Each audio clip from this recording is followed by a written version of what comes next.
உங்கள் ஜாய் டிவியில் திங்கள் முதல் சனி வரை இரவு 10 மணி முதல் 10:30 மணி வரையும் மற்றும் ஒவ்வொரு வெள்ளியும் மாலை 8:30 மணி முதல் 9:30 மணி வரை. செங்கடல் இருந்தாலும் வைப்பண்டா ஒரு ஸ்டெப்பு முன்னாடி, எரிகோ வந்தாலும் வைப்பண்டா ஒரு ஸ்டெப்பு முன்னாடி, யோர்தான் வந்தாலும் வைப்பண்டா ஒரு ஸ்டெப்பு முன்னாடி, கோலியாத்து வந்தாலும் வைப்பண்டா ஒரு ஸ்டெப்பு முன்னாடி, பின்னாடி மட்டும் வச்சிட மாட்டேன். ரிவைவல் நைட் என்ற நிகழ்ச்சியின் மூலமாக தீர்க்க தரிசன செய்திகளை சகோதரர் பீட்டர் எல்விஸ் பிரசங்கிப்பார் மற்றும் சகோதரி அனிதா பீட்டர் அவர்கள் துதி ஆராதனை ஏறெடுப்பார்கள்.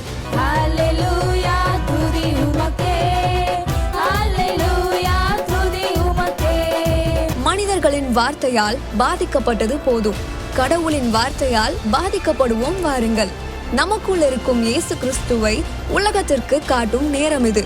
வாருங்கள், இயேசுவுக்காய் எழும்புவோம். அற்புதர் அற்புதர் அற்புதர் அற்புதர் இயேசு அற்புதர், அண்டினோர் வாழ்வை இன்பமாய் மாற்றும் இயேசு அற்புதர், அற்புதர் அற்புதர் அற்புதர் அற்புதர் இயேசு அற்புதர், அண்டினோர் வாழ்வை இன்பமாய் மாற்றும் இயேசு அற்புதர். எல்லோரும் பாடுங்கள், கைத்தாளம் போடுங்கள், சந்தோஷத்துடனே சங்கீதம் பாடுங்கள். எல்லோரும் பாடுங்கள், கைத்தாளம் போடுங்கள், சந்தோஷத்துடனே சங்கீதம் பாடுங்கள். அற்புதர் அற்புதர் அற்புதர் அற்புதர் இயேசு அற்புதர், அண்டினோர் வாழ்வை இன்பமாய் மாற்றும் இயேசு அற்புதர். எத்தனை துன்பங்கள் நம்மில் வந்த போதும் மீட்ட இயேசு அற்புதர், என்னென்ன தொல்லைகள் நம்மை சூழ்ந்த போதும் காத்த இயேசு அற்புதர். ஆமென். எத்தனை துன்பங்கள் நம்மில் வந்த போதும் மீட்ட இயேசு அற்புதர், என்னென்ன தொல்லைகள் நம்மை சூழ்ந்த போதும் காத்த இயேசு அற்புதர். உலகத்தில் இருப்போனிலும் எங்கள் இயேசு பெரியவர் அற்புதரே, உலகத்தில் இருப்போனிலும் எங்கள் இயேசு பெரியவர் அற்புதரே, உண்மையாய் அவரை தேடும் யாவருக்கும் இயேசு அற்புதர், உண்மையாய் அவரை தேடும் யாவருக்கும் இயேசு அற்புதர். எல்லோரும் பாடுங்கள், கைத்தாளம் போடுங்கள், சந்தோஷத்துடனே சங்கீதம் பாடுங்கள். எல்லோரும் பாடுங்கள், கைத்தாளம் போடுங்கள், சந்தோஷத்துடனே சங்கீதம் பாடுங்கள். அற்புதர் அற்புதர் அற்புதர் அற்புதர் இயேசு அற்புதர், அவர் அற்புதர், அண்டினோர் வாழ்வை இன்பமாய் மாற்றும் இயேசு அற்புதர், அலைக்கடல் மேலே நடந்தவர் எங்கள் இயேசு அற்புதர், அகோர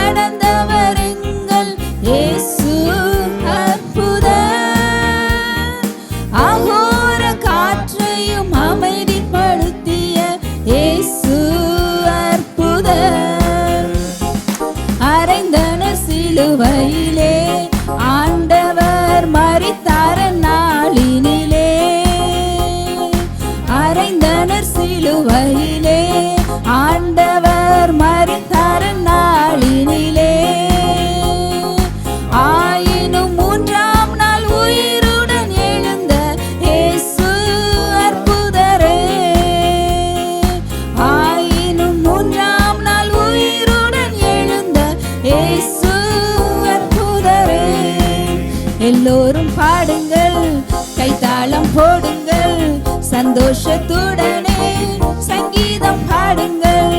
எல்லோரும் பாடுங்கள், கைத்தாளம் போடுங்கள், சந்தோஷத்துடனே சங்கீதம் பாடுங்கள். அற்புதர் அற்புதர் அற்புதர் இயேசு அற்புதர் அற்புதர். அண்டினோர் வாழ்வை இன்பமாய் மாற்றும் இயேசு அற்புதர். எத்தனை துன்பங்கள் நம்மில் வந்த போதும் மீட்ட இயேசு அற்புதர். என்னென்ன தொல்லைகள் நம்மை சூழ்ந்த போதும் காத்த இயேசு அற்புதர். எத்தனை துன்பங்கள் நம்மில் வந்த போதும் மீட்ட இயேசு அற்புதர். என்னென்ன தொல்லைகள் நம்மை சூழ்ந்த போதும் உலகத்தில் இருப்போனிலும் எங்கள் இயேசு பெரியவர். உலகத்தில் இருப்போனிலும் எங்கள் இயேசு எல்லாம் சொல்லுமா, அவர் பெரியவர். உலகத்தில் இருப்போனிலும் எங்கள் இயேசு பெரியவர் அற்புதரே. உண்மையாய் அவரை தேடும் யாவருக்கும் இயேசு அற்புதரே. உண்மையாய் அவரை தேடும் யாவருக்கும் இயேசு அற்புதரே. எல்லோரும் பாடுங்கள், கைத்தாளம் போடுங்கள், சந்தோஷத்துடனே சங்கீதம் பாடுங்கள். எல்லோரும் பாடுங்கள், கைத்தாளம் போடுங்கள், சந்தோஷத்துடனே சங்கீதம் பாடுங்கள். அற்புதர் அற்புதர் அற்புதர் அற்புதர் இயேசு அற்புதர். அண்டினோர் வாழ்வை இன்பமாய் மாற்றும் இயேசு அற்புதர். அலைக்கடல் மேலே அலைக்கடல் மேலே நடந்தவர் எங்கள் இயேசு அற்புதர். அகோர காற்றையும் அமைதிப்படுத்திய இயேசு அற்புதர். அலைக்கடல் மேலே நடந்தவர் எங்கள் இயேசு அற்புதர். அகோர காற்றையும் அமைதிப்படுத்திய இயேசு அற்புதர். அறைந்தனர் சிலுவையிலே ஆண்டவர் மரித்தார நாளினிலே. அறைந்தனர் சிலுவையிலே ஆண்டவர், ஆயினும் மூன்றாம் நாள் உயிருடன் எழுந்த இயேசு அற்புதர். ஆயினும் மூன்றாம் நாள் உயிருடன் எழுந்த இயேசு அற்புதரே. ஆயினும் மூன்றாம் நாள் உயிருடன் எழுந்த இயேசு அற்புதரே. எல்லோரும் பாடுங்கள், கைத்தாளம் போடுங்கள், சந்தோஷத்துடனே சங்கீதம் பாடுங்கள். எல்லோரும் பாடுங்கள், கைத்தாளம் போடுங்கள், சந்தோஷத்துடனே சங்கீதம் பாடுங்கள். அற்புதர் அற்புதர் அற்புதர் அற்புதர் இயேசு அற்புதர். அவர் உங்க வாழ்க்கையில் அற்புதர். அண்டினோர் வாழ்வை இன்பமாய் மாற்றும் இயேசு அற்புதர். அற்புதர் அற்புதர் அற்புதர் அற்புதர் இயேசு அற்புதர். அண்டினோர் வாழ்வை இன்பமாய் மாற்றும் இயேசு அற்புதர். எல்லோரும் பாடுங்கள், கைத்தாளம் போடுங்கள், சந்தோஷத்துடனே சங்கீதம் பாடுங்கள். எல்லோரும் பாடுங்கள், கைத்தாளம் போடுங்கள், சந்தோஷத்துடனே சங்கீதம் பாடுங்கள். அற்புதர் அற்புதர் அற்புதர் அற்புதர் இயேசு அற்புதர். அண்டினோர் வாழ்வை இன்பமாய் மாற்றும் இயேசு அற்புதர். ஹல்லேலூயா. கர்த்தர் நல்லவர், அவர் கிருபை என்றும் உள்ளது. ஒன்னே ஒன்று ஆண்டவர் என்கிட்ட சொன்னார், இங்கே பாரு, நீ என்னை நல்லவர்னு சும்மா சொல்லாத. நீ சும்மாலாம் என்னை சொல்லணும்னு அவசியமே இல்லை. இப்படி தான் சொன்னார். ஏன்னா நீ என்னை டேஸ்ட் பண்ணி பாரு. முதல்ல நான் கர்த்தர் நல்லவர் என்று ருசித்து பாருங்க. ஆண்டவர் சொன்னார், இப்போ ஏதாவது ஒன்று இருக்குன்னு வச்சுக்கோங்களேன், ஒரு ஃபுட்டு, அது நல்லா இருக்கு அப்படின்னு நீங்கள் சொல்லிடுவீங்களா? சொல்ல மாட்டீங்கல்ல. என்ன செய்வீங்க? அந்த ஸ்வீட் எடுத்து சாப்பிட்டு பார்த்து டெஸ்ட்டு பண்ணிவிட்டு, ஒரு கிலோ ஜாங்கிரி வாங்க போகிறீங்கன்னா அது ஒரு ஜாங்கிரி எடுத்து சாப்பிட்டு பார்த்துட்டு ஒரு பீசஸ் எடுத்து சாப்பிட்டாலே தெரிஞ்சிடும் அது நல்லா டேஸ்ட்டாக இருக்குன்னு. பிரியாணி செய்யும் போது பார்த்தீங்கன்னா இந்த ஒரு பானை சோத்துக்கு ஒரு நெல் பதம் அப்படின்வாங்க. அந்த ஒரு சோறு வெந்துருச்சுனாலே எல்லா சோறும் வெந்த மாதிரின்னும். அப்படி இப்போ பொண்ணு பார்க்க போகிறீங்க, பையன் போய் பார்த்த உடனே அந்த பொண்ணு நல்ல பொண்ணு சொல்லிடுவீங்களா? சொல்ல மாட்டீங்க. என்ன செய்வீங்க? டெஸ்ட்டு பண்ணுவீங்க. அந்த பொண்ணு நல்ல பொண்ணா இல்லை அந்த பையன் நல்ல பையனா எல்லாம் விசாரிப்பீங்கள. ஆண்டவர் சொன்னார், கர்த்தர் நல்லவர் என்று ருசித்து பாருங்க. அதில் ஒரு ருசி இருக்குங்க. எப்படி ஜாங்கிரிக்கு ஒரு ருசி இருக்கோ, லட்டுக்கு ஒரு ருசி இருக்கோ, பிரியாணிக்கு ஒரு ருசி இருக்கோ, நம்ம கர்த்தருக்கு ஒரு ருசி இருக்கு, ஒரு டேஸ்ட் இருக்கு. நம்ம டெய்லி டேஸ்ட் பண்ணலாம். நான் ஒன்று சொல்லட்டுமா, இன்றைக்கி பிரியாணி சாப்பிட்டு நாளைக்கு பிரியாணி சாப்பிடுங்க, பிடிக்கவே பிடிக்காது. அது எவ்வளோ டேஸ்ட்டாக இருந்தாலும் திகட்டும்.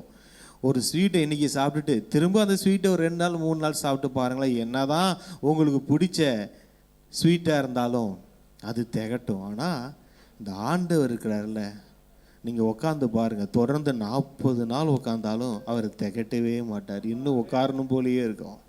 அதனால தான் அவர் சொல்கிறாரு, நான் நல்லவர் என்பதை நீங்கள் டேஸ்ட்டு பண்ணி பாரு, நீ ருசித்து பாரு. அந்த ருசி எப்படி தெரியுமா இருக்கும்?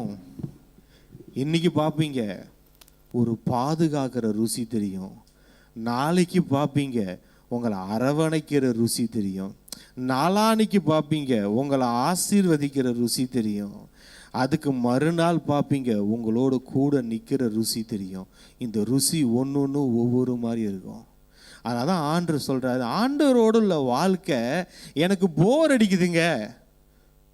என்னங்க ஞாயிற்றுக்கிழமை சர்ச்சுக்கு போகிறோம், சும்மா ஒரு ஜெபம் பண்ணுறோம், பைபிள் படிக்கிறோம், என்னமோ சாதாரணமாக போயிட்டு இருக்கிற மாதிரி ஒரு கிளுகிழுப்பே இல்லையே, ஒரு சுவாரஸ்யமே இல்லையேங்க அப்படின்றீங்களா? என்ன விஷயம்னா ருசி பார்க்கலன்னு அர்த்தம்.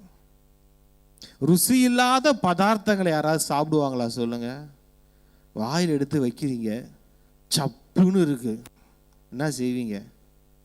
பேசாமல் வச்சிருவீங்க. அதுக்கப்புறம் ஒரு வாய் வைக்க மாட்டேன், சப்புன்னு அரைஞ்சிருவீங்க. உங்கள் மைண்ட் வாய்ஸ் கேட்டுது எனக்கு. அதனால் அந்த காலத்தில் இருந்த ஆண்கள் செஞ்சது இப்போல்லாம் செய்ய முடியாதுன்னு வச்சுக்கோங்க. இப்போ மாற்றி நல்லா இல்லைன்னாலும் சாப்பிட்டுட்டு தான் எழுந்திரிக்க முடியும் பாருங்க. அது நல்லா இருக்கோ நல்லா இல்லையோ, நல்லா இல்லைன்னா கூட நல்லா இருக்குமா, ரொம்ப நல்லா இருக்கு அப்படின்னு தான் வர வேண்டியது இருக்கு.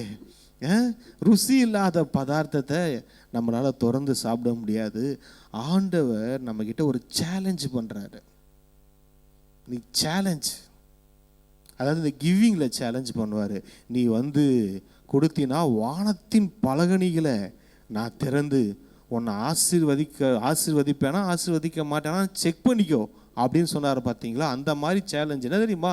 கர்த்தர் நல்லவர் என்பதை உங்களுக்கு ஒரு ரெக்வஸ்ட் கூட வைக்கிறார். என்ன வைக்கிறாருன்னா, நீ ருசித்து பாரு, டேஸ்ட் பண்ணி பாரு. ஏன் வாழ்க்கையில் ஒரு டேஸ்டே இல்லாமல் இருக்கு? ஏன் ஒரு சுவை இல்லாத மாதிரி இருக்கு என் வாழ்க்கை? ஏதோ சாதாரணமாக போகிற மாதிரியே அப்படியே போயிட்டே இருக்குது.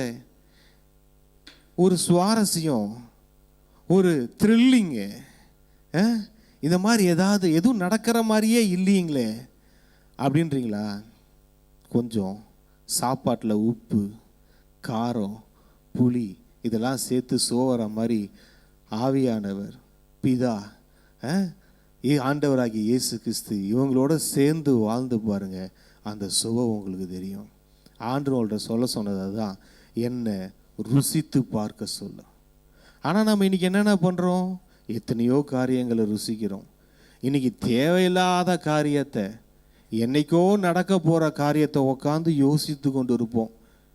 இல்லைனா என்னைக்கோ நம்ம கஷ்டப்பட்டதையோ இல்லை என்னைக்கோ நம்ம பாதிக்கப்பட்டதையோ அதை நினச்சி அதில் ஒரு இன்பத்தை காண்டுக்கிட்டு இருப்போம்.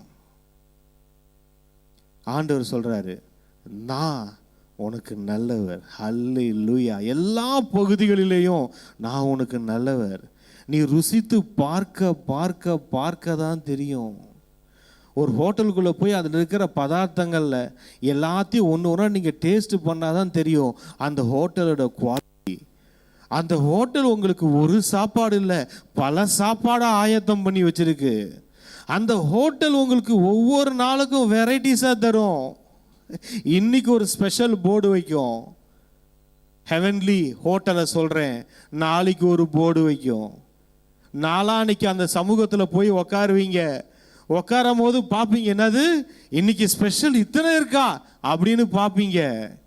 அதுக்கு மறுநாள் போவீங்க, அன்னைக்கு இன்னொரு ஸ்பெஷல் இருக்கும். ஆண்டோடைய சமூகம் ஸ்பெஷலான நிறைஞ்சதுங்க. நீங்கள் போய் உக்காரும் போது ஆண்டவர் சொல்லுவார், இன்றைய ஸ்பெஷல். ஹோட்டலில் பார்த்துருக்கீங்களா? இன்றைய ஸ்பெஷல் அப்படின்னு போட்டு வஞ்சர மீன், காடை எல்லாம் போட்டு வைப்பாங்க பார்த்தீங்களா? இதுதான் இன்றைய ஸ்பெஷல்.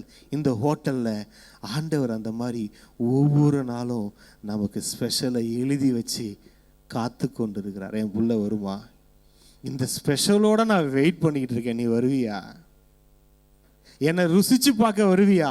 என் ஹோட்டலில் இவ்வளோ டேஸ்டியான ஃபுட்ஸ் இருக்கு, விதவிதமாக நான் வச்சிருக்கிறேன். நீ வந்து என்ஜாய் பண்ணணும்னு நான் வச்சிருக்கிறேன். நீ வந்து செலிப்ரேட் பண்ணணும். நல்லா ஹோட்டல் எதுக்கு போவாங்க? குடும்பமாகவும் போகலாம் அந்த ஹோட்டலுக்குங்க. ஃபேமிலியாகவும் போய் உட்காந்து என்ஜாய் பண்ணணும். தனித்தனியாகவும் போய் உட்காந்து நல்லா சாப்பிட்டு என்ஜாய் பண்ணலாம். எல்லாம் வெரைட்டிஸாக ரெடி பண்ணி ஆண்டவர் நமக்காக சமைச்சு வச்சிருக்கிறாரு. என் புள்ள வருமா? போர்டெல்லாம் வச்சிருக்கிறாரு, இன்றைய ஸ்பெஷல் அப்படின்னு போட்டு அந்த போர்டு ஃபுல்லாக நிறையா எழுதியிருக்கிறாரு. ஆனால் நிறையா நாள் பார்த்தீங்கன்னா அவர் சமைச்சு வச்சதெல்லாம் வீணாக போயிட்டுருக்கு, சாப்பிட்றதுக்கு ஆள் இல்லை. வேதத்தில் பார்ப்போம், ஒரு பந்தி, ஒரு விருந்து ஆயத்தப்படுத்திட்டு கூப்பிடுவாங்க. கடைசியில் பார்த்தா யாரும் வரமாட்டாங்க. சாப்பாடு வீணாக போயிடக்கூடாதுப்பா, போய் தெருவில் நிற்கிறவங்கள கூப்பிடுப்பா அப்படின்னு கூப்பிட்டு அவங்களுக்கு விருந்து வைப்பாங்க. உங்களுக்கு தெரியுமா, நம்மலாம் தெருவில் நின்றவங்க தான், புறஜாதி ஜனங்க, இஸ்ரேல் கூட்டத்திலேருந்து வந்தவங்க இல்லை. நம்ம யார்? தெருவில் நின்றவங்க தான். அந்த கேட்டகரியில் இருந்த நம்மளை ஆண்டவர் தம்முடைய ரத்தத்தினால சொந்த பிள்ளையாக மாற்றினார். அவர் சிலுவையில் அந்த ரத்தம் சிந்தினதுனால, மரித்து உயிரோடு எழுந்ததுனால நாம் இன்னைக்கு அவருடைய சொந்த பிள்ளைகளாக மாறி இருக்கோம். யாருக்கும் கிடைக்காத பாக்கியம் அது. இன்னைக்கு திரும்ப அந்த கடவுள் தன்னுடைய ஹோட்டலில் ஒரு போர்டை வச்சு, இன்றைய ஸ்பெஷல், நீ வருவியா விக்டர்? நீ வருவியா? உனக்கு இந்த ஸ்பெஷல் நான் வச்சிருக்கிறேன்ப்பா. உனக்கு இதை என்ஜாய் பண்ணுறதுக்காக, உனக்கு சுதந்திரமாக நீ பெற்றுக்கொள்வதற்காக உனக்காக நான் எல்லாம் ப்ரிப்பேர்டாக வச்சிருக்கிறேன். ஆனால் நம்ம எந்த ஹோட்டலுக்கு போகிறோம்? எங்கே போய் இல்லை ஆண்டவரே, உங்கள் சமூகத்தில் என்ஜாய் பண்ணுறத விட இந்த ஃபோனை பார்க்குறது கொஞ்சம் ஜாலியாக இருக்குது. இப்போல்லாம் என் ஃபோனை என் பக்கத்துலேயே நான் வைக்கிறது இல்லை. என் ஃபோன் எங்கேயோ இருக்கும், நான் எங்கேயோ இருப்பேன். முதல்ல டைவர்ஸ் வாங்கணும் பாருங்கள், ஃபோனுக்கும் நமக்கும். ஏதாவது ஒன்று எடுக்கலான்னு போகிறதுக்குள்ளே அது முன்னாடி ஒன்று நிற்கும் பாருங்கள், அதை பார்த்துக்கிட்டு இருப்போம் 10 நிமிஷம். ஆமாம், அதுக்காகவே நம்ம உள்ளே போகல, அதுக்காகவே அந்த பேஜெல்லாம் விட்டு வெளியே வந்தாலும் யார் நம்மளை சேர்த்து விட்றாங்கன்னே தெரில, அது பாட்டுக்கு வந்துக்கிட்டே இருக்கும். நேரத்தை சாத்தான் நம்ம நேரத்தை சாப்பிட்றதுக்கு ரொம்ப ஆசையாக இருக்கிறான். நம்ம சாத்தானுடைய ஹோட்டலாக நம்ம மாறிடக்கூடாது பாருங்க. நம்ம காடு நமக்கு ஒரு ஹோட்டல் வச்சிருக்கிறாரு, நம்ம அங்கே போவோம். அவர் சொல்லுவார் தெரியுமா, ஒரு வசனம் இருக்கும், நாம் வந்து அவனோடைய போஜனம் பண்ணுவோம். அந்த கடவுள் என்ன ஆசைப்படுறாரு? நம்ம கூட உட்காந்து சாப்பிட ஆசைப்படுறாரு. இந்த ஹோட்டலில் நீ மட்டும் வந்து சாப்பிட்டு போகிறதுக்கு இல்லை. இந்த ஹோட்டல் இந்த ஹோட்டல் என்ன தெரியுமா, அவரோடு உட்காந்து அவரோடு போஜனம் பண்ண, அவரோடு உட்காந்து சாப்பிட, அவரோட டைம் ஸ்பெண்ட் பண்ண, அவருடைய வார்த்தையை சாப்பிட. அப்ப இங்க பாருங்க, இன்னொன்று சொல்றேன், நம்மளை சாத்தான் ஹோட்டலா யூஸ் பண்ணிடக்கூடாது. நம்ம சாத்தானோட ஹோட்டலாக இருந்துடக்கூடாது.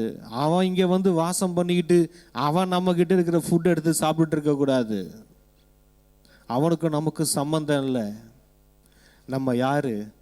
நம்ம கர்த்தரின் ஹோட்டல். நம்ம கர்த்தர் நமக்குள்ளே வருவார், நம்ம மிகுந்த கனிகளை கொடுப்போம், அந்த கனிகளை அவர் சாப்பிடுவார், நம்ம அவர் ஹோட்டலுக்குள்ளே போவோம், அவர் நமக்கு நிறைய ஸ்பெஷல் வச்சுருப்பார், ஒவ்வொரு நாளும் ஸ்பெஷல் வச்சுருக்கிறாரு. உங்களுக்கு தெரியுமா, நம்ம இழந்த ஸ்பெஷல் நிறையா. ஆண்டோடைய சமூகத்தில் எந்த நாளுக்கு சிஸ்டர் சொன்னாங்க, அவருடைய உள்ள உறவு தான். அந்த உறவில் எந்த அளவுக்கு அந்த அன்பின் ஆழம் அது தெரியாது. ரொம்ப ஆழம், அது அகலம், அது ரொம்ப பெருசு, அதுக்கு அளவே கிடையாது. அதோடைய நீளம் அதுவும் அதிகம், அதோடைய உயரம் கணக்கே பண்ண முடியாது. அதில் போய் நம்ம நீந்தும் போது, அதில் நீந்த நீந்த நீந்த நான் சொல்லட்டுமா, நம்ம வாழ்க்கையின் ஆசீர்வாதங்கள் அந்த மாதிரி மாறிடும். நம்மளுடைய ஆசீர்வாதம், வாழ்க்கையின் ஆசீர்வாதம் அகலம் என்னன்னாப்பா கணக்கு பண்ண முடியாது. அது உயரம், அது என்னன்னா போனால் அதுவும் நீங்கள் கணக்கு பண்ண முடியாது. அது ஆழம், அது என்னன்னா அதுவும் நீங்கள் கணக்கு பண்ண முடியாது. நம்ம பார்க்குறோம், முதலாவது தேவனுடைய ராஜ்யத்தை தேடுங்க, அப்பொழுது இவைகளெல்லாம் உங்களுக்கு கூட கொடுக்கப்படும். ஆனால் நம்ம பார்வை எங்கே தெரியுமா போயிடுது, இந்த கூட ஃப்ரீயாக கிடைக்குது பார்த்தீங்களா, ஃப்ரீயாக கிடைக்குது பார்த்தீங்களா. கூட முதலாவது தேவனுடைய ராஜ்யத்தை தேடிடுப்பா, இதெல்லாம் உனக்கு ஃப்ரீயாக வந்துரும்பான்னு சொன்னார் பார்த்தீங்களா. ஆனால் நம்மளுடைய எல்லாருடைய கண்ணும் மேக்சிமம் எங்கே தெரியுமா இருக்குது, இந்த ஃப்ரீயாக வர்றது எப்போ வரும், இந்த ஃப்ரீயாக வர்றது எப்போ கிடைக்கும். இப்போ ஒரு கடைக்கு போகிறீங்க, அவங்க சொல்கிறாங்க ஒரு பெரிய டிவிங்க, இந்த டிவியை வாங்கிட்டீங்கன்னா உங்களுக்கு ஸ்பீக்கரு, மிக்சி, கிரைண்டரு, ஒரு 10 பொருள் உங்களுக்கு ஃப்ரீங்க. இந்த டிவியை வாங்கிடுங்க, இதெல்லாம் உங்களுக்கு கூட பேக் பண்ணி வந்துடுங்க. இதுக்கு நீங்கள் தனியாலாம் பே பண்ண வேண்டிய அவசியமே இல்லைங்க. தேவையானது ஒன்றே, அது அந்த டிவி தாங்க. அந்த டிவியை வாங்கிட்டீங்கன்னா இதுக்கெல்லாம் நீங்கள் பில் பண்ணணும்னு அவசியம் இல்லை. இது எல்லாத்தையும் உங்களுக்கு பேக் பண்ணி இந்த டிவியோட உங்கள் வீட்டில் நாங்கள் டெலிவரி பண்ணிவிடுவோங்க அப்படின்னு சொன்னால், நம்ம இல்லைங்க இந்த டிவி வேணாம், இந்த ஃப்ரீயாக வருதுன்னு சொல்கிறீங்களாங்க, அதெல்லாம் எங்களுக்கு வீட்டுக்கு அமுச்சிருங்க. ஃப்ரீயாக வர மிக்சி, கிரைண்டரு இதெல்லாம் எங்களுக்கு அமுச்சிருங்க, எங்களுக்கு அந்த டிவி வேணாங்கண்ணா. அந்த கடைக்காரன் சொல்கிறேன், எப்பா என்னப்பா இப்படி கேட்குற, இந்த டிவி வந்தாதான்ப்பா இதெல்லாம் வரும். நீ வாங்க வேண்டியது இந்த டிவியை. நீ இந்த டிவிக்கு சொந்தக்காரன் ஆகிட்டீன்னா இந்த கூட வர ஃப்ரீயாக வர ஐட்டங்கள் எல்லாம் அது ஆட்டோமேட்டிக்காக வந்துடும்பா. நீ கேட்க வேண்டிய அவசியமே இல்லைப்பா, அது வரும்போது அது சேர்ந்து வந்துடும்பா. ஆனால் நம்ம என்ன பண்ணுறோம், ஒத்த காலில் நிற்கிறோம். இல்லை ஆண்டவரே, எனக்கு ஒரு மிக்சி கிடைக்காதா ஆண்டவரே, ஒரு கிரைண்டர் கிடைக்காதா ஆண்டவரே, எனக்கு ஒரு தோசைக்கல் கிடைக்காதா ஆண்டவரே அப்படின்னு உட்காந்துக்கிட்டு இருக்கோம். ஆனால் தேவையானது ஆண்டவர். அதான் வசனம் சொல்லுது, முதலாவது தேவனுடைய ராஜ்யத்தை ஃபஸ்ட்டு அந்த டிவியை வாங்கிட்டீங்கன்னா மற்றது எல்லாம் உங்களுக்கு கூட வர மாதிரி. முதலாவது ஆண்டவர் நீங்கள் சொந்த இரட்சகராக ஏற்றுக்கிட்டீங்கன்னா, அவரை உங்கள் வாழ்க்கையில் ஃபஸ்ட்டாக வச்சிங்கன்னா, அவர் சமூகத்தை, அவரோடு உள்ள உறவை நம்ம ஃபஸ்ட்டாக வச்சோன்னா நெக்ஸ்ட்டு மற்றது எல்லாம் ஆட்டோமேட்டிக்காக வந்துடும், ஆட்டோமேட்டிக்காக வந்துடும். ஆனால் நம்ம பார்வை இன்றைக்கி எங்கே இருக்குது, நம்ம பார்வை ஆண்டவர் மேலே இருக்கணும். ஆண்டவர் கொடுக்குற ஆசீர்வாதங்களை மாத்திரம் பார்த்துக்கிட்டு ஆண்டவரை பார்க்காம விட்டுறக்கூடாது. ஆண்டவரை பார்த்துட்டு அந்த டிவி சொன்னா பாருங்க, அந்த கடையில் டிவியை வாங்கிட்டா போதும், அந்த கடையில் இருக்கிற எல்லா ஃபர்னிச்சரும் உங்களுக்கு வந்துடுங்க, ஒன்று விடாமல் வந்துடும். ஆண்டவரை தேடிட்டா போதும். அதான் சொன்னார், மரியா தன்னை விட்டு எடுபடாத நல்ல பங்கு தெரிந்து கொண்டால். ஆண்டவரை தெரிஞ்சுக்கிட்டாங்க மரியாளம்மா. ஆனால் மார்த்தாள் அநேக காரியங்களை குறித்து, என்னடா இத்தனை பேர் வீட்டுக்கு வந்துட்டாங்க, இத்தனை பேருக்கு நான் சமைக்கணும், இத்தனை பேருக்கு சோறு போடணும், இவ்வளோ பெரிய கூட்டம் வந்திருக்கு, ஜீசஸோட டிசைபிள்ஸ் வந்திருக்கிறாங்க, ஐயோ பேதருக்கு என்ன செஞ்சு கொடுக்கலாம், ஜீசஸுக்கு என்ன செஞ்சு கொடுக்கலாம், என்ன சமைக்கலாம், இதுதான் அவங்க எண்ணம். ஆண்டவரை எப்படி திருப்திப்படுத்தலாம் அப்படின்னா, அங்கே பாருங்க, அவர் சமூகத்தில், அவரோட உள்ள உறவில், அவர் பாதத்தில் வந்து மரியாள் அம்மா உட்காந்தாங்க பாருங்க. அதை தான் இது எதிர்பார்க்குறாரு. நான் பண்ணுற ஊழியம் ஆண்டவரை திருப்திப்படுத்துமா? நான் ஓடுகிற ஓட்டம் ஆண்டவரை திருப்திப்படுத்துமா? என் லைஃப்பில் எது நல்லா இருக்கும்? நான் பண்ணுற ஒரு பெரிய பிரசங்கம் கூட ஆண்டவரை திருப்திப்படுத்துமானா இல்லை.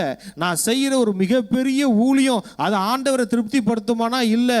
ஆண்டவர் எதிர்பார்க்குறது என்ன தெரியுமா? அதெல்லாம் முதல்ல ஓரமாக வை, என்கிட்ட வா, என் சமூகத்தில் உட்காரு, உன்னோடு உள்ள உறவு வேணும், நீ வேணும் எனக்கு. உன்னுடைய பிரயாசங்கள் இல்லை, உன்னுடைய நீ பண்ற அப்படியே என்ன சொல்றது, அதை செஞ்சிடலாமா இதை செஞ்சிடலாமா அப்படி பண்ணலாமா, அதெல்லாம் இல்லை. நீ வா, என் சமூகத்தில் வந்து உக்காரு, உனக்கு ஒரு சின்ன ஐடியா கொடுப்பேன். 24 மணி நேரம் நீங்கள் போராடி கஷ்டப்பட்டு சம்பாதிக்கிற அந்த பணத்தை ஒரு சின்ன ஐடியா உங்களை கோடீஸ்வரன் ஆக்கிடும்.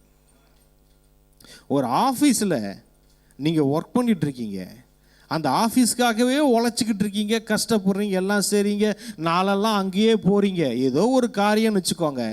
ஆனால் ஆண்டவர் சமூகத்தில் உட்காந்து பாருங்க, அந்த மாதிரி ஒரு ஆஃபீஸே நீங்கள் கட்டுற மாதிரி ஆண்டவர் செய்வார். என்னன்னா, எதுக்கு நம்ம இது செய்யணும், அதை பண்ணணும், அதை கஷ்டப்படணும், இதுக்கு தான் பிரதர் நான் வாழ்கிறேன், இதுக்கு தான் நான் போராடுறேன், இந்த லெவலுக்கு நான் வரணும் அப்படின்னு நீங்கள் நினைக்கிறீங்களே, அந்த லெவலுக்கு நீங்கள் எவ்வளோ எஃபர்ட் போடுறீங்கள, அதெல்லாம் அசால்ட்டாக உங்கள் கையில் வந்து ஆண்டவர் கொடுத்துருவார். ஆண்டருடைய சமூகம். தாவீதை பார்க்குறோம், அவர் ஆடு மேய்ச்சிக்கிட்டு இருக்கிறாரு. ஆடு மேய்த்து கொண்டிருந்தவனுக்கு அந்த நாட்டில் உங்களுக்கு தெரியுமா, ஆடு மேய்க்கிறவர்கள் வந்து யாருக்குமே பிடிக்காது. இஸ்ரேல் அந்த இதுலேயே பார்த்தீங்கன்னா அவர் சொல்வார், ஈசாயின் மகனாகிய தாவீதை நீ தெரிந்து கொண்டு, ஏன்னா அவங்கள தொழிலே அந்த ஆடு மேய்க்கிறது, அதுலேயே ரொம்ப அருவருக்கத்தக்கவர்கள். அங்கே எகிப்தில் கூட பார்த்தீங்கன்னா இவங்க ஃபேமிலி போனப்போ அவர்கள்லாம் ஆடு மேய்க்கிறவர்கள் எகிப்திற்கு அருவருப்பானவர்கள் சொன்னாங்க. அவ்வளவு அருவருக்கத்தக்க ஒரு குடும்பத்தில், ஒரு ஜாதியில் ஒரு மனுஷனை எடுத்து, என்ன தெரியுமா, ஒன்றே ஒன்று, ஆண்டவர் ஜாதி குலம் கோத்திரம்லாம் பார்க்கல, ஒன்றே ஒன்று பார்த்தாரு, அவன் என் இருதயத்திற்கு ஏற்றவன். மற்றவங்களாம் வேலைக்கு ஏற்றவர்களாக இருந்தாங்க, யுத்தத்திற்கு ஏற்றவர்களாக இருந்தாங்க, செல்வத்துக்கு ஏற்றவர்களாக இருந்தாங்க. ஆனால் ஒருத்தவன் இருந்தான், அவன் கடவுளின் இருதயத்திற்கு ஏற்றவன். ஏன்னா அவன் ஆடு மேய்ச்சிக்கிட்டு இருக்கும் போதும் கடவுளுடைய நாமத்தினால சிங்கத்தையும் கரடியும் கொண்டு போட்டவன். அவன் சாதாரண ஆள், கடவுளோட அவன் வாழ்ந்து கொண்டு இருந்தவன். நான் சொல்கிறேன், ஆடு மேய்ச்சிக்கிட்டு இருந்த ஒரு ஆள் அரியாசனம் ஏறுவான்றது எப்படி? அது யாராவது நினச்சி பார்க்க முடியுமா? ஆனால் அப்படி அரியாசனத்துக்கு கொண்டு வந்தது தாவீதுக்கும் கடவுளுக்கும் உள்ள உறவு. அந்த உறவு என்னமா செய்யும், உங்களை நீங்கள் நினைச்சு கூட பார்க்காத உயரத்துக்கு உங்களை கொண்டு போயிடும். இன்னைக்கு நம்ம ஒரு உயரத்துக்கு போனோம், நம்ம ஒரு லெவலுக்கு போனோம் அப்படின்னு நம்ம ஆசைப்படுறோம். அதுக்காக நம்ம வாழ்க்கையில் பெரும் பகுதியை, ஒரு பெரும் நேரத்தை ஒரு சில காரியங்களுக்கு நம்ம யூஸ் பண்ணுறோம். ஆனால் நான் ஒன்று சொல்லட்டுமா, அதுக்கு யூஸ் பண்ணுற நேரத்தை நீங்கள் கம்மி பண்ணிவிட்டு ஆண்டவர் சமூகத்தில் உட்காந்து பாருங்கள். இது வேற எனக்கு இப்போ கேட்க ஆரம்பிச்சிட்டாங்க, என்ன பிரதர் நீங்கள் ஆண்டவரோட உறவுன்னு சொல்கிறீங்க, என்ன உறவுனா என்ன அப்படின்னு கேட்குறாங்க வாலிப பிள்ளைங்க. ஆண்டவரோட உறவு என்னென்னா, ஆண்டவரோட உறவு அவ்வளோதான், முடிஞ்சு போச்சு. இது என்ன போய் ஆண்டவரோட உறவு என்பது ஆண்டவரோட உறவு அவ்வளோதான். இப்போ பேசிக்கிறது இல்லையா? இப்போ எனக்கும் என் மனைவிக்கும் ஒரு உறவு இருக்குது, என்னுடைய எல்லா இருதயத்தில் உள்ளவைகளை எல்லாம் என் மனைவியிடம் சொல்லுவேன். நான் ஷேர் பண்ணுவேன். என் துக்கத்தை ஷேர் பண்ணுவேன், என் சந்தோஷத்தை ஷேர் பண்ணுவேன், என்னுடைய நிறைவை ஷேர் பண்ணுவேன், என் குறைவை ஷேர் பண்ணுவேன். நான் அவங்கள நம்புவேன். அதை காட்டிலும் உயர்ந்து தான் தேவனோட உள்ள உறவு. எல்லா நேரமும் அவரை நினச்சிக்கிட்டே இருக்கிறது தான். ஒரு சில நேரம் உங்களை அந்நிய பாஷை பேச சொல்லுவார், ஒரு சில நேரம் வேதத்தை எடுத்து படின்னு சொல்லுவார், ஒரு நேரம் நல்லா துதிச்சு பாடுன்னு சொல்லுவார், ஒரு சில நேரம் உன் மனசை விட்டு என்கிட்ட பேசுன்னு சொல்லுவார். உக்காந்து பேசிக்கிட்டே இருக்க வேண்டியது தான். ஒரு சில நேரம் வா ஜாலியாக பேசலான்னு சொல்லுவார். ஒரு சில நேரம் அவரை நம்மளை கிண்டல் பண்ணுவார். ஒரு சில நேரம் நான் அவரை கிண்டல் பண்ணுவேன். இதுதான் உறவு. சிநேகிதன் என்றும் சொல்லலாம், தகப்பன் என்றும் சொல்லலாம், மணவாளன் என்றும் சொல்லலாம். அவரை நல்ல உறவுகள் சகோதரன் என்றும் சொல்லலாம், தகப்பன் தாய் என்றும் சொல்லலாம். அவரை போல நம்ம வாழ்க்கையை ஃபில் பண்ணுறதுக்கு எந்த மனுஷனாலும் மனுஷியாலும் முடியாது. அந்த அளவுக்கு ஒரு உயர்வான உறவு அது. உங்கள் ஜாய் டிவியில் திங்கள் முதல் சனி வரை இரவு 10 மணி முதல் 10:30 மணி வரையும் மற்றும் ஒவ்வொரு வெள்ளியும் மாலை 8:30 மணி முதல் 9:30 மணி வரை. செங்கடல் இருந்தாலும் வைப்பண்டா ஒரு ஸ்டெப்பு முன்னாடி, எரிகோ வந்தாலும் வைப்பண்டா ஒரு ஸ்டெப்பு முன்னாடி, யோர்தான் வந்தாலும் வைப்பண்டா ஒரு ஸ்டெப்பு முன்னாடி, கோலியாத் வந்தாலும் வைப்பண்டா ஒரு ஸ்டெப்பு முன்னாடி, பின்னாடி மட்டும் வச்சிட மாட்டேன். ரிவைவல் நைட் என்ற நிகழ்ச்சியின் மூலமாக தீர்க்க தரிசன செய்திகளை சகோதரர் பீட்டர் எல்விஸ் பிரசங்கிப்பார் மற்றும் சகோதரி அனிதா பீட்டர் அவர்கள் துதி ஆராதனை ஏறெடுப்பார்கள். ஹல்லேலூயா துதி உமக்கே, ஹல்லேலூயா துதி உமக்கே. மனிதர்களின் வார்த்தையால் பாதிக்கப்பட்டது போதும், கடவுளின் வார்த்தையால் பாதிக்கப்படுவோம் வாருங்கள். நமக்குள் இருக்கும் இயேசு கிறிஸ்துவை உலகத்திற்கு காட்டும் நேரம் இது. வாருங்கள், இயேசுவுக்காய் எழும்புவோம்.